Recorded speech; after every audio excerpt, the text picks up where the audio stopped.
Hello மக்களே, welcome to Prema's culinary. இன்றைக்கி நம்ம வீடியோவில் பார்க்க போகிறது பாட்டில் கார்டு சட்னி, அதாவது சுரக்காய் சட்னி. ரொம்ப இன்ட்ரெஸ்டிங்கான சட்னிங்க, ரொம்ப டேஸ்டியாக இருக்கும். அது மட்டும் இல்லை, இது வந்து இட்லி தோசைக்கெலாம் ரொம்ப சூப்பராக இருக்கும் இந்த சட்னி. நிறைய பேர் கத்திரிக்காய் சட்னியை ட்ரை பண்ணிவிட்டு ரொம்ப நல்லாயிருக்குன்னு சொல்லியிருந்தீங்க. அதே மாதிரி இந்த சட்னியும் ட்ரை பண்ணி பாருங்கள், ரொம்ப நல்லாயிருக்கும் இட்லி தோசைக்கு. வாங்க குயிக்காக இந்த சட்னி எப்படி செய்கிறதுன்னு பார்த்துடலாம். அதுக்கு முன்னாடி இந்த சட்னி செய்கிறதுக்கு என்னென்ன இன்க்ரீடியன்ஸ் தேவைங்கிறத பார்த்துடலாம். ஸோ இந்த சட்னி செய்கிறதுக்காக ஒரு 4லேருந்து 5 மிளகாய் எடுத்து வச்சுருக்கேங்க. உங்களோட காரத்துக்கு தகுந்த மாதிரி நீங்கள் மிளகாய் எடுத்துக்கோங்க. ஒரு இஞ்சி அதில் 2ஆக கட் பண்ணி வச்சுருக்கேன். 2 மீடியம் சைஸ் தக்காளி நான் கட் பண்ணி எடுத்து வச்சுருக்கேன். சுரக்காய் வந்து தோல் நீக்கிட்டு அதை நான் கட் பண்ணி எடுத்து வச்சுருக்கேன். அதுக்கப்புறமா கருப்பு உளுந்து எடுத்து வச்சுருக்கேன். உங்களுக்கு கருப்பு உளுந்து கிடைக்கலன்னா நீங்கள் வந்து வெள்ளை உளுந்து கூட நீங்கள் யூஸ் பண்ணலாம். புளி வந்து நான் கொஞ்சம் கூடவே எடுத்து வச்சுருக்கேன். ஏன்னா இங்கே இருக்கிற தக்காளி வந்து புளிப்பு இருக்காதுங்க, பார்க்குறதுக்கு தான் அழகாக இருக்கும், ஆனால் புளிப்பாக இருக்காது. அதனால தான் நான் புளி வந்து கொஞ்சம் கூடவே எடுத்து வச்சுருக்கேன். நீங்கள் வந்து புளி வந்து கொஞ்சமாக எடுத்து வச்சுக்கோங்க.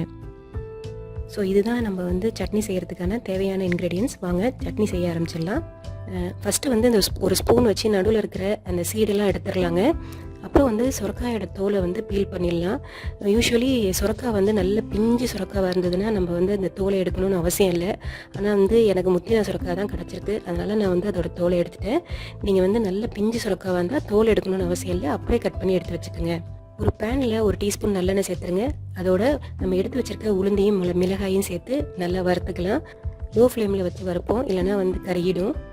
அதுக்கப்புறமா தக்காளியும் சுரக்காயும் அதே பேனில் சேர்த்து வதக்கி எடுத்து வச்சுக்கலாம்.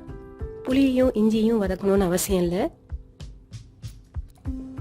மிக்ஸி ஜாரில் நம்ம உளுந்தையும் மிளகாயும் சேர்த்துடலாம். தண்ணி ஊற்றாமல் நல்லா பவுடராக அரைச்சிருவோம்.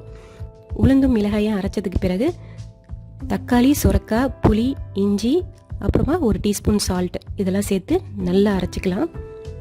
பாருங்கள், அரைச்சாச்சு.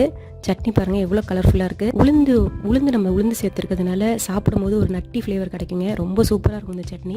ட்ரை பண்ணி பாருங்கள். ட்ரை பண்ணி பார்த்துட்டு எப்படி இருந்ததுன்னு உங்களோட ஃபீட்பேக் எனக்கு சொல்லுங்கள். இந்த ரெசிபி உங்களுக்கு பிடிச்சிருந்ததுன்னா லைக் பண்ணுங்கள், ஷேர் பண்ணுங்கள், சேனல் சப்ஸ்கிரைப் பண்ணுங்கள், அப்புறம் இன்ஸ்டாகிராமில் ஃபாலோ பண்ணுங்கள்.